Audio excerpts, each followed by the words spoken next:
Welcome to a new episode of Hallmark Heartbeats, a podcast all about Hallmark movies. And I'm your host, Camille. And today I am joined by actor and really good friend, Clayton James. He was just on the most recent movie, Don't Forget I Love You, starring Emilie Ullerup. Yep. Which is she is honestly one of my favorite people on Hallmark. Yeah, she's fantastic. She's really friendly to work with and fun and easygoing, and a lot like she was playing in the movie, and a badass mama bear too, because she had just given birth not too long prior to us filming, so she was doubling the duties and running back and doing what she also has a big heart. She's fantastic, and she actually knows friends of one of my best friends down in LA too. So the world is quite small. I know her partner. And my buddy Ben they used to, I think, I don't know if they were in acting class together, or they go way back as well. And I had a quick chance to meet him and the baby. So yeah, working with her was fantastic. We're always just good jokes and always full of energy, very bright and always prepared. And she's a very sweet girl. Well, just do a introduction of yourself. You want to tell us about some of who you are, what your previous works are? Yeah, sure. Last time I checked, my name is Clayton James, which is my middle name, but I go by that for acting now. Grew up in Vancouver, BC in Canada. Grew up playing sports, mountain biking and hockey. Didn't really know much about acting and never did theater or anything like that. And then kind of met some family friend introduced me to an agent that was a good friend of theirs, and kind of started trying to get into commercials and stuff like that when I was 21, and was very terrible at it and had no experience and probably should have quit right then and there. But I guess I'm stubborn and decided to keep trying, and kind of just blossomed from there when I met my one of my first acting coaches, Andrew McElroy, in Vancouver here, who's very reputable. And yeah, I mean, my first acting class, Andrew kind of laughed at me and he goes, "You have no idea what you're doing, do you?" And I said, "Nope, not whatsoever." And then Andrew and I just worked together, and I stuck with the class and kept finding a love for it, and kept finding a passion for it. So that's kind of how that started. But if you weren't acting, what would you be doing? What was your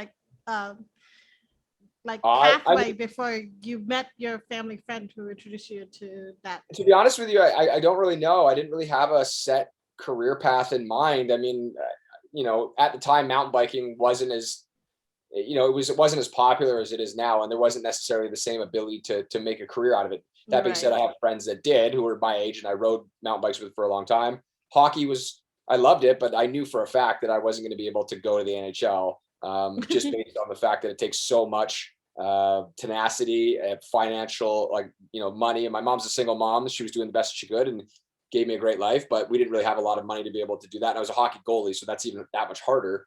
I thought I just kind of wanted to do something different in my mind, but I say that then, and I believe acting is almost, it's a lot of people are in it now. It's not like it used to be back in the 60s and 70s where actors were not as available. I mean, it was still, there's interest in it, but the arts wasn't as celebrated as I believe it is now. So yeah, I don't know. And if I could actually do anything right now, I'd probably be a therapist or a counselor of some sort, and just relate to people and study that kind of stuff. But that's also a long time in school, and I probably have to be a lot smarter. So I do have to say, you and I, up to you whether you want me to take this out. Oh, go for it. But Yeah, you and I actually connected on a personal level because of last month I just had throat surgery. Yes. And also I was dealing with personal emotional trauma from that. Yeah. Which is kind of crazy. And then also we connected because your mom, like myself, also suffers from fibromyalgia, and we both had to deal with medical stuff about the medical mysteries and finding I hate the damn motorcycle. Having to deal with like medical diagnoses and stuff like that. I Yep. mean, Yep. I told you, it was like, it felt very comfortable to just talk to you, even though this is just random conversation. I don't know you, and you don't know me. Yeah. We don't know each other. It's just a screen, and we're just chatting away. But yeah, I mean, that was one thing that I tried to that it was hard for me to understand with my mom, but I saw it firsthand, and I know how much she struggled to be able to find find people to understand it and people to side with her. And a lot of doctors would just kept saying, it's all in your head. You're not, you're making it up, or you don't know what you're talking about. You're just, you're not taking care of yourself, et cetera, et cetera. So there was a long struggle in that. And I definitely have a sympathetic side, seeing it very firsthand of how much my mom struggled and the ups and downs that she has and still has with it. So, but it was nice to relate with you on that and chat about that as well, for sure, and connect with through my work, and then talk about our personal lives and be able to connect in that way.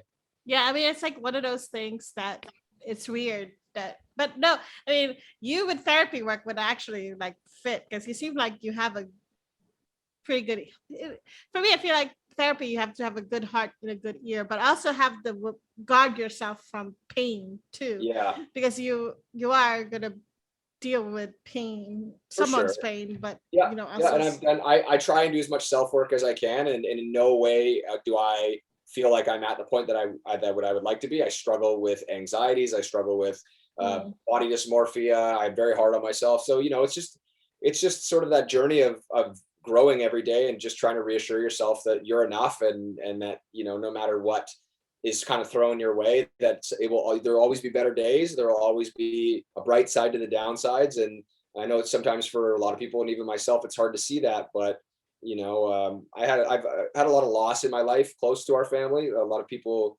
have passed away, and I think that it just really goes to show you how precious life is, and that basically you got to just be gentle with yourself and love yourself and really work on that, and then just enjoy the moments and enjoy the day, literally from the day to day, because so much of it is out of our control with COVID. And look how the government just basically came in and started telling us how to be and how to act. And you could very well fight all that stuff, but just life just changes so fast. And I find that times are changing exponentially faster with everything that's happening: climate change, politics, the racism that's still going on.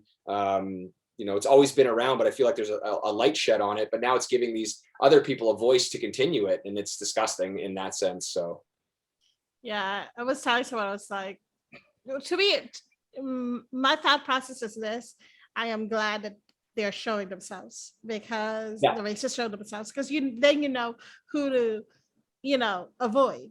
When they were hiding, they were friends with you, but now that they're out and open, it's like, fuck off.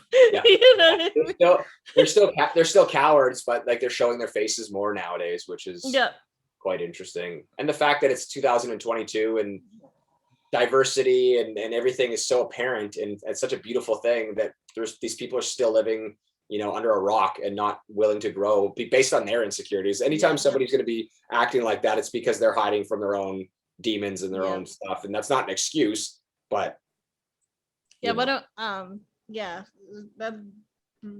Hallmark, there are a lot of Hallmarkies that are like pushing against the change, like, we don't want to, this isn't our reality. I'm sitting there going, well, what about everybody else's reality? Your reality is that's life, and that's right. And I know Hallmark had a big changing of the guard, and a lot of things were kind of brought to people's attention, and some people they just want to put their blinders on, and they don't want to deal with it. They don't want to accept change. Change is scary for a lot of people, and people just don't want to accept it. But it's time to change. It is time to change. You can't necessarily just watch a program on television and not have it be relatable for people. It has to be relatable to your entire audience. It can't just be stuck in the past. And so, things are changing, and it's beautiful to see. And some people are going to like it, some people aren't. And at the end of the day, it's like me with my friends. If I'm going to change, or I'm going to better myself, and those people who I've been friends with for a long time don't want to do that, then that's their choice. And if they want to move on and break the friendship, which I'm lucky, I have a very diverse friend group that we've been friends with since we were 5 or 6, and it covers all different aspects, and so I not really lost any in that sense, but some random followers, like we talked about earlier with Amelia, would send me just asinine messages during the BLM movement, and I just said to them, like, I respect that that's how you feel, but I don't agree with it, and I wish you all the best and take care, because you can't really start fighting fire with fire. They feed off of that, and I think you just got to kind of move with kindness and move with an understanding that that's just that these people aren't going to change, and be kind to them, because they're going to still live with that forever and not be able to adjust and move on. And if you're nice to somebody like that, they hate it even more. So yeah, true. Which is it is hard. I have a hard time though. Oh, for sure. It's just like, yeah, it's like, oh, I get it. And again, I come from I'm a Caucasian male. Like I haven't had to endure a lot of these things that these people are fighting for. But that being said, I stand by their sides, because I believe that's what's right. I believe that I want to help amplify their voices, and I want to be able to, we all bleed the same blood. We all want the same things. Everybody wants to have a good day. Everybody wants to be happy in life. And everybody wants to just be who they are and live their lives and just enjoy it and be understood and accepted. And I don't think that's too much to ask. For the people that are fighting the good fight, for the people that are fighting the negative fight, well, when the repercussions are coming in from the way that they're acting or the way that they're not changing and adjusting, well, that's for them to live with. But yeah, I just look at it like history shows that people who are accepting of change and who wants to progress and and wants to fight for equality, they usually win. The ones that are fighting against it are the ones who've lost. I mean, Civil War, guess who won? The North. Yeah. You know what I mean? Yeah. So, and the large majority of the world is now intermixing with each other. It doesn't matter what color of the skin you are, or what sexual preference you are, what body parts you have. I mean, people are just loving people for them. And I'm actually, I don't like the generation that we live in for a lot of things in regards to technology and again, lack of fast change with climate change. I've said change twice, but there's progression that's needed in the very important places, and then there's progression that's happening that doesn't need to necessarily happen. But I'm happy that my gay friends in the LGBTQ, I always stumble on this one, but in that community are able to feel more accepted and more welcome. And I know they still struggle. Yeah, more seen and more heard. Because again, I was lucky enough to be raised by a very empathetic, loving mom. Around my male friends that were emotional and open about a lot of things, and I had gay uncles, I had gay cousins, it never was anything other than these are just people like me who just love who love the same person, but it's still love. It's still the same thing as two humans. It's just two beings. Yeah. I'm getting emotional just talking about this. Yeah. But so your most recent role is Josh for Don't Forget I Love You. Yes. Again, starring Emilia. Yeah. I all this time I thought it was Emily until I saw a video of her saying, "Hi, I'm Amelia," and I was like, "Oh, that's how you say it." The first day she was like, "It's not Emily, it's Amelia." Like, no problem. So even in interviews, I always want to make sure I get people's names right, because my last name as Chitty and being called Shitty my whole life, I'm like, nope. No Wendy Williams. Is that why you dropped? Is that why you dropped Chitty? I think so Wendy Williams, I played Kevin Federline in the Lifetime Britney Spears movie, which was what it was. But Wendy Williams called me Clayton Shitty on national TV as a joke, but then, kind of corrected herself. And my mom picked up the phone and she called me right away. And she's like, "You got to change your last name." I'm like, "Yeah, but that's Grandpa's last name. It's your last name." She goes, "I don't care. I don't, it's embarrassing." So James. Well, I hope that she meant that as a like a slip up, not an actual like. Well, anybody knows Wendy Williams knows she likes to stir the pot. So regardless, she was just having fun. It's not really a big deal. It's not like it's just her. People still to this day, when it's over the phone, I'm like, CH, like Shitty. I'm like, nope. Shitty. Like Chitty Bang Bang. Exactly. Like the movie. Have you ever seen the movie? What's that? Have you ever seen the movie? Chitty No, Bang Bang? never, not even once. Oh my God. I love that movie. It was a fantastic movie. But yeah, James is you know, there's a lot of Jameses out there in the acting industry. There's another Clayton James who's a musician. I mean, it's a very generic name and it doesn't stand out as much as Chitty, but I just feel it flows a little bit easier. And Yeah. you know, people still call me Chitty. Like it's been my nickname for a long time. So if that sticks, that sticks. It can be Clayton Chitty James. I'm fine with that. Just a title and a name. But anyway, you played Josh, and he's like a single dad who like helps out his neighbor to do these like time capsule challenges or whatever. Yeah. What similarities and differences do you have in your character? There's a lot of similarities there. I mean, I don't have a child of my own, but I helped raise my little cousin since the day he was born. He's now turning 16 next month. Oh. And I've spent so much time with him, and I've taught him how to shave. I taught him how to ride his bike. I would read to him when he was little. Like we were inseparable, and still have that same relationship. But he's a teenager now, so I feel a little bit kicked to the curb, but that's okay. I'm sure it'll come back around. Yeah, Daphne Hoskins is the one who played your daughter. Yeah. You know, she's it was so cute. She's so sweet. I know she's very sweet, and such a fantastic young actor, and just vibrant, and showed up every day. You know, ready to go. She was laughing at my terrible jokes, and then she would tell me better jokes than mine, and I was like, I got to steal that one. You know, and it felt like there was just a nice camaraderie amongst all the actors for that film. Josh is not the smoothest character, and he moves very fast. His intentions are there, but he cares about people, and he cares about Emilia's character in that, and wants her to succeed, and wants her to get over her anxieties, and Emilia's character wants to relate to Josh and watch Josh, you know, not move on, but you know, find some love for himself in himself. So it's just, from what I've been told about the movie from other people, it's a lot of people are able to relate to it, and that's always the nice thing, is that just bringing some truth behind, you know, anxieties and single fatherhood, single parenting, all that kind of stuff. It was nice to be able to have people relate and enjoy the film. It was kind of funny though, because your character had a whole engagement ring for another woman. Now, you hadn't even started dating yet. It was just like because you wanted a mother figure for your daughter, and I'm sitting there going like, yeah. I think what about dating first, and then maybe... I know there's a few tweets about that. They're like, Josh has got to figure himself out before he just starts marrying somebody. Right. But you know, like, you know, sometimes, you know, men panic. You know, men assume that that's maybe the way to go. We don't always know courtship. We don't always know the right path. It's just like, my daughter needs a mother figure, and I have this friend of mine. Maybe my logic is to lock her down and give her a ring of somebody that I've never even went on a date with, but been friends with because she was friends with my wife. You know. For me, I was like screaming at the screen, like, no, don't do that. That is just bad. And then of course, like it played quite well though. It played quite well in the film, which was nice.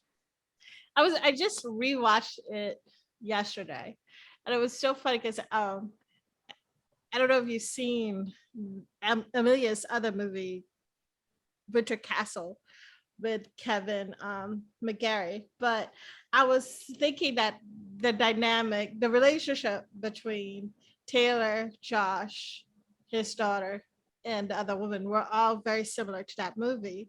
Okay. Because in Winter Castle, Kevin McGarry's character was a single dad. I don't know if he lost his wife through a divorce or through death or whatever. He brought another woman to the wedding of Emilia's character's sister, and like he kind of was stringing her along, but not really, while flirting with Emilia's character. Kevin McGarry, you dreamboat, you! I refuse to watch any of your movies. Wait, did you? I know you were on What Calls the Heart. Were you there when he was on the Kevin, show? No, Kevin and his partner Kayla. Yes, Kayla. Yeah, they're supposed to come over for dinner soon. We just keep missing each other's timing to get them to come over for dinner. And Aaron Buckles, who played Jesse, lived with us in LA when we were living down there. He stayed for a few months with us, and Kevin came over and Kayla came over. And so it was nice, little camaraderie down there to have them around. And they're all fantastic people. And I still stay in touch with them. I don't speak to Kevin as much as I'd like to, but we try and, say hi to each other every now and then. And I'm very, very happy that Kayla and Kevin found each other. They're two very wonderful people. And and we always, my wife and I always jokingly say that Aaron's like our son. Sometimes he'd be out later than we thought he should be, and he'd get a text from us, and they'd be like, "It's okay, guys. Like, I'm a grown up." We're like, "Yeah, but are you okay? Like, we're worried about you. You're supposed to be home like an hour ago. Are you coming home tonight? Do we need to make you dinner?" Oh my God, how cute! Yeah, so it was a fun dynamic, and yeah, Kevin came over a couple of times, and it was always nice to have the little bit of the When Calls the Heart family stop into our little humble little bungalow in Los Angeles. That is so cute. But do you have any behind the scenes secrets that you want to share about Don't Forget I Love You? Well, when we were walking across the bridge, Amelia was actually terrified of crossing that bridge, and I walked across it because it's in our backyard. It's a staple of a landmark of where I grew up, and so there was a little bit of less acting in that one for her. And just my character in general. I think when we went to get the boxes in the opening scene and I fell, I think I did that initially before it started. I just tripped over something and it kind of just it went quite well together. But yeah, no, not a lot of, I mean, Daphne and I were just trading jokes back and forth. And I think one of them, actually, my terrible joke, I think made it into the movie about the tooth hurdy dentist joke. Oh my goodness. But yeah, it's and Tegan's character, Tegan and I we've known each other since we were probably 11 or 12. Wow. And then her parents were friends with my family, and they go way back with my cousin, my second cousin, who's my mom's cousin. And it's like 2 degrees of separation in North Vancouver.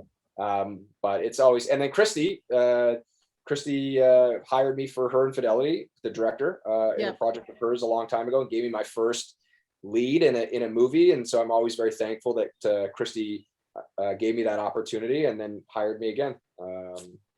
I do have to say that bridge is scary as it's so beautiful though, and especially during Christmas time. And there's another one called do you have to cross the bridge twice to get back to the car? Or is there another way to get? So if you make it to the other side and you're like, I did it, we're good, you have to go back.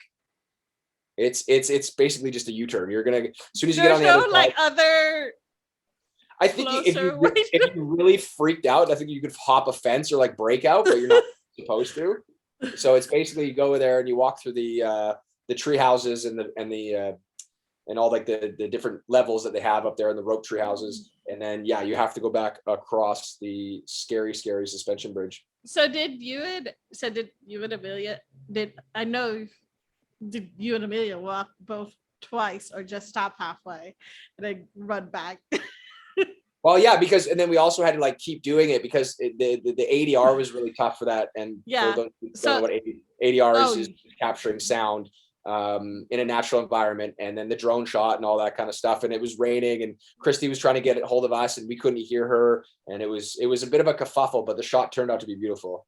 Yeah, that I would not be able to cross that bridge. You would not have been able to get. I promise you, when you visit Vancouver, I will take you to that bridge and we will cross it together, and you will be able to do it. I will panic. Just don't look down. Just don't look down. Eyes ahead on the other side, and you just get to the other side. The scariest part is that it basically shimmies and it moves. Yes, and it's not a stable bridge. Yeah, and it's see-through. Yeah, essentially. I mean, the planks below are not. There's that walk, I believe it's in China, that's a glass floor that you can like look right down, and then they have videos where the glass starts breaking. That terrifies me. That's too high. That would never happen. They also have a building in, I think, New York or in Chicago, in one of the skyscraper cities or whatever, where they have like a glass ledge that you get to the top of the building or whatever. So there's a glass ledge thing that you can walk out on, and Yeah, straight down below. That is So I'm okay with, like, if I look at the distance and I go, if I fall, it'll be fast. That's okay. But if I look at the distance and I'm like, I'm gonna have way too much time to think while I'm falling down, I don't want to be anywhere near that, because that's just not, no. We hiked Zion National Park, my wife and I, and she was literally on the edge and thousands of feet down, and I was in the middle, clinging to to like whatever pole was there, and she's like, "Are you gonna come stand over here?" I'm like, "Not a chance." And I said, "If you fall, I'm not coming to get you." She's like, "I'm pretty sure I won't be coming back if I fall." Oh my God, you and your wife are brave. That's for sure. Because I would not in a million years. Yeah, she's brave. I had anxiety about that. Too high for me. Too high. Well, if you were to bury a time capsule now, that like someone was to open, let's say 10 years from now, what would you put in the time capsule? A nice bottle of wine.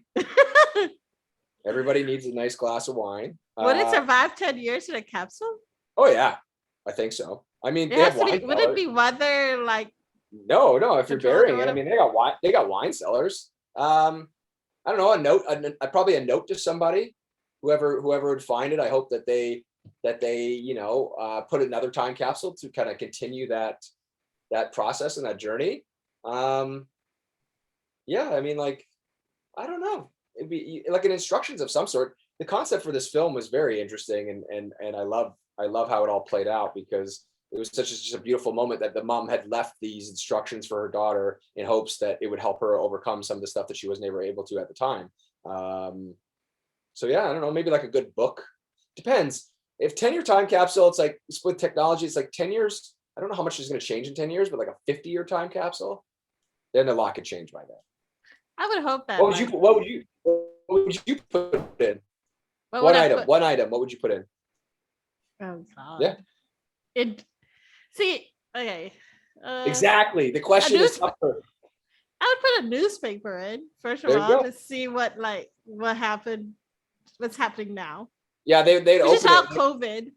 They Like, would open it. Yeah, they would open it and they would be like, newspaper? We don't need newspapers anymore. We got apps in our wrists now that we just touch and we see the news. They'd be like, who's this old person that put what this is paper? Can you Yeah. imagine, like in a couple of years, there, like everything would be paperless, and like we won't even know what paper is anymore. Well, Would that be a little crazy?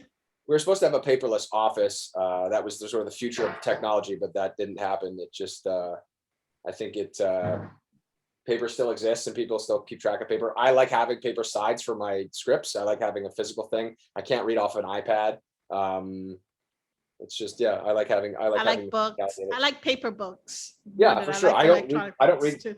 Yeah, I don't read a lot of online books. I definitely have. We've got a little tiny library here. But my wife's parents were a book publisher. They represented book publishers, and they got tons of literature there. And it's. I walk in, and I see people still have libraries. It's a beautiful thing. It's like such a art piece now, and everybody else has just everything on digital. So. Yeah, I like paper for some reason. I like the smell of paper. Yeah, it probably connects you to fond memories of books and drawing and stuff when we were children that we would more so do instead of playing with iPads now. But what other projects do you have coming up? Nothing. Just chilling. Just working on our house. And I'm in acting class, which is nice, with Deb Podolsky. She's a fantastic teacher. And yeah, just thinking about maybe starting to get back into writing some stuff and creating, but just keeping busy by building things and working on the house. Do you you said earlier that you're a mountain biking person and not a hockey person. Have you been watching Olympics? No, I have not been watching the Olympics. We don't have cable at the house here, which we will get at some point in time, but for now we just have had the streaming platforms. But I haven't had a chance to touch base with the Olympics. The only thing I've read about it is that there's some media personnel being taken off the air or something like that, and that was a bit of a controversy. Other than that, that's the only thing I really read about. It was a Dutch reporter, and then I believe somebody from the city or whoever shut them down. I'm going to sound like an idiot because I should definitely know what I'm talking about a bit more, but that's all I read. Well, I hope to see more of your stuff. I know you had a Up TV movie. Yeah. What's that called? Love is Love and Where to Find It. I have yet. It's on my DVR. I have not pulled that up yet to It's all watch, good. but that one also stars another Hallmark actress, Elise Gatian, right? Yeah. Yeah. Um, Yeah. Please tell me I said that last name right. I maybe Gatian. I think it's French of sort of, or it has. Trust me, I hate getting people's names wrong. So if I got it wrong, I apologize, Elise. That's my bad, but Yeah, French is a language that I would never be able to master because I don't know if you're at least with like Spanish or whatever. It's each letter is said the way it's spelled, right? right. Whereas French, some words are not said the way it's spelled. For sure. I mean, my mother-in-law and my wife speak fluent French. Not so much my wife, just based on, you don't speak it a lot out in Vancouver, but obviously she could be put into an environment where she would be able to pick up off words and that. But I know that from day one, I've always said Celeste, and my mother-in-law is like, it's Celeste, like it's enunciated properly. It's a French name, and I always still to this day get not in trouble, but she kind of gives me that look and be like, "You're not saying it right." Well, thank you so much, Clayton, for joining me. Of course, thanks for having me. I really appreciate it. And like I said, I'm very glad that you're on the road to recovery and you got your voice back. And it's very nice to actually talk to you in more of a person. But again,